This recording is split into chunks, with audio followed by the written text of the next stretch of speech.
Today's object existed in a post-Civil War era, emerging from a government that was reeling from debt of the war. And the US government had to get pretty creative in ways to raise revenue. And in this episode of The Life of Money, we'll look at one tiny little 2-cent piece of that revenue generation strategy. They even taxed the medicine. So today's stamp doesn't look like any postage stamp I've ever seen, and that's because it was never meant for postage. It's used to pay taxes. Okay. In particular, this specific stamp was intended to be applied to packaging for Centaur liniments and Castoria, two different patent medicines at the time that were subject to taxation. Liniment, in case you're not old enough to remember, is basically Bengay, right? You got an achy, rub it on there, okay, no problem. Okay. Castoria is a blend of castor oil. Castor oil was very famous for being nasty. Okay. It's a digestion, it's a laxative, things like this. But nasty. I mean, in a famous mention, Tom Sawyer feeds castor oil to the cat, and the cat goes, "No, I don't want the castor oil." But Castoria was designed specifically for children by giving it a good taste and removing all of the narcotic like elements that were in other patent medicines. So what happens here in 1787? The founding fathers of the United States, they got together to put together the Constitution. And different sources say different things, but the fact is they had just finished a war which was fundamentally kind of about that whole no taxation without representation thing. So you can see when they're writing the Constitution, they're like a little hesitant on the tax thing. And so they wrote it so that taxing might be difficult. They wrote some weird trickery into it, but they did make it pretty straightforward that you could tax a specific product. Now, that wasn't a no-no. So now the new government can't really apply direct taxes without, the citizens rebelling. So instead, the primary revenue generation all the way up through the 1840s was tariffs. Right? And tariffs are, of course, taxes on imported products, but the tax is paid at the port. It's not paid when you, the consumer, see it. So the tax has already been paid. You don't know that you paid it. You don't know that you paid the tax at all. Sneaky. That's the psychology of money for you. Then, 1791, the Treasury under Alexander Hamilton is realizing that the debts that were incurred during the Revolution were kind of high and they needed to come up with some money.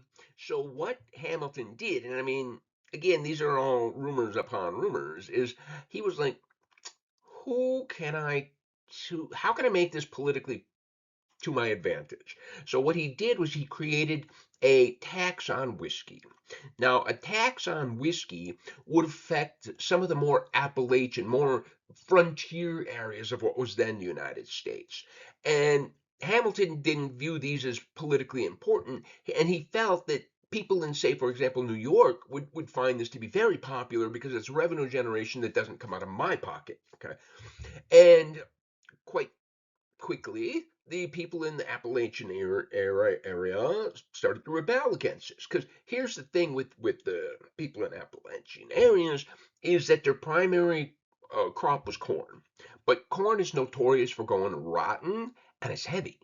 But if you take the corn, you turn it into whiskey, then the whiskey has a long shelf life and it's much lighter to transport. Okay, but very quickly the whiskey rebellion was formed, and a lesson was learned. Okay, people do not like any kind of taxes. All right, that's all there is to it. So we're going to flash forward, and we got another war. And just like all wars, I mean, war is expensive. And so here what we have is a map of the United States in 1861, 1862, somewhere in there, on the brink of the U.S. Civil War. Okay.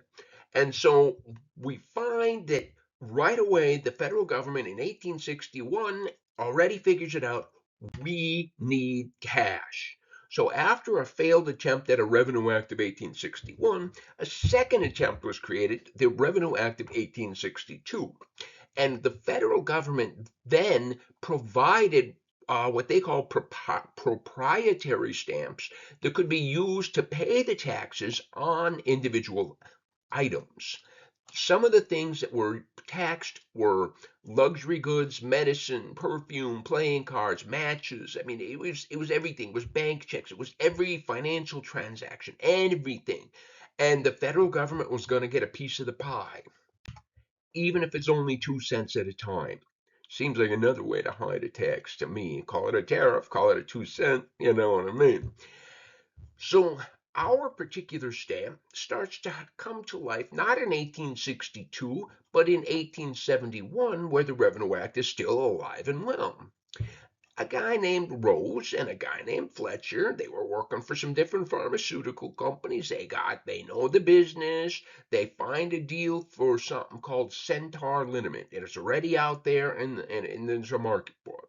So Rose and Fletcher, they get together with a dude named Demas Barnes. And Demas Barnes is like a perpetual showman. He was a U.S. congressman, but he was a shyster of sorts. And in fact, in 1862, Demas Barnes had a pharmaceutical company, and he took advantage of a little loophole of sorts in the Revenue Act of 1862, which said, though we will provide these stamps to tax your products, you can, with a discount, make your own. Okay, you can design your own, print your own, and say, for example, here's 2 cents tax. You only have to pay the 1.8 cents or something. All right, so hey, everybody's like, this is a win-win idea, right? The government saves money on shipping, and these companies now have what advertising, right? Advertising and legitimacy. In a world of patent medicine, right? In the 1860s, everybody's snake oil selling something. You got to have something to make your product stand out. Okay. And so you can see here, Rose created a very beautiful image here. This is not just a functional design, this is telling you a story. Okay. So come 1877, Rose is out of there. He sells his portion of the business to Charles Fletcher in 1877. Okay. Pitcher's Castoria, however, didn't die when Rose, when J.B. Rose left, right? Uh-uh. Pitcher's Class Storia became a household name. This thing was, look at this. This is an advertising card from about 1882.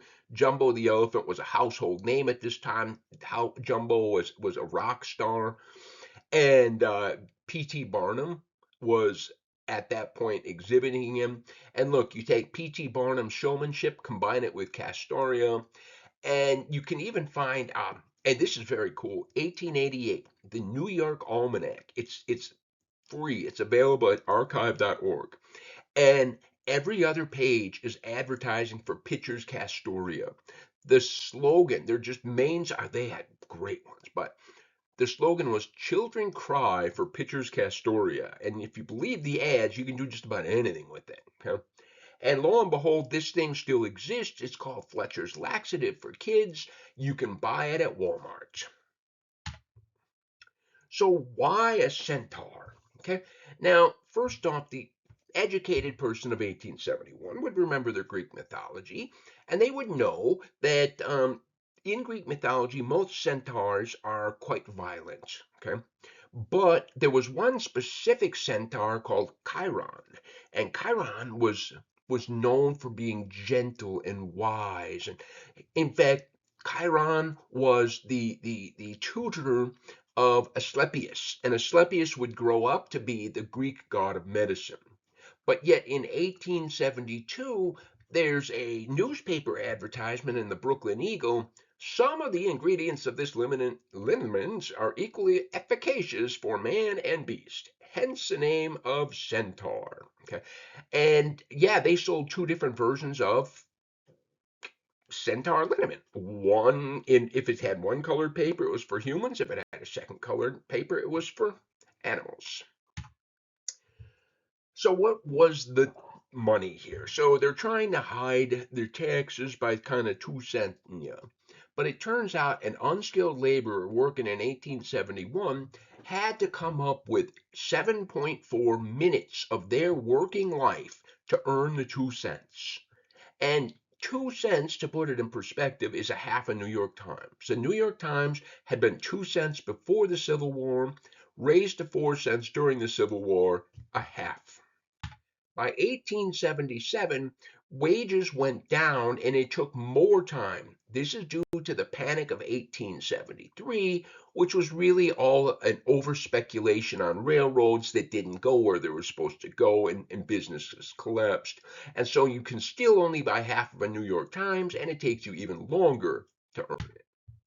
Come 1883, when the Revenue Act of 1861 was finally terminated, many, many years after the war, you still have 9 minutes, but good news, the price of the New York Times has dropped from 4 cents to 2 cents, and your 2 cents can buy an entire newspaper. So, what life does it hold today? Well, this particular stamp right here, I bought it in 2003 for $2. That's the life it is for me. Okay. The Scott catalog, which is really the standard device for these things, lists it at $7. And I went up on eBay and found on eBay a buy it now that was very, very similar. I could not find this one. Very, very similar for about $5. So if you enjoyed this episode, be sure to hit like and subscribe.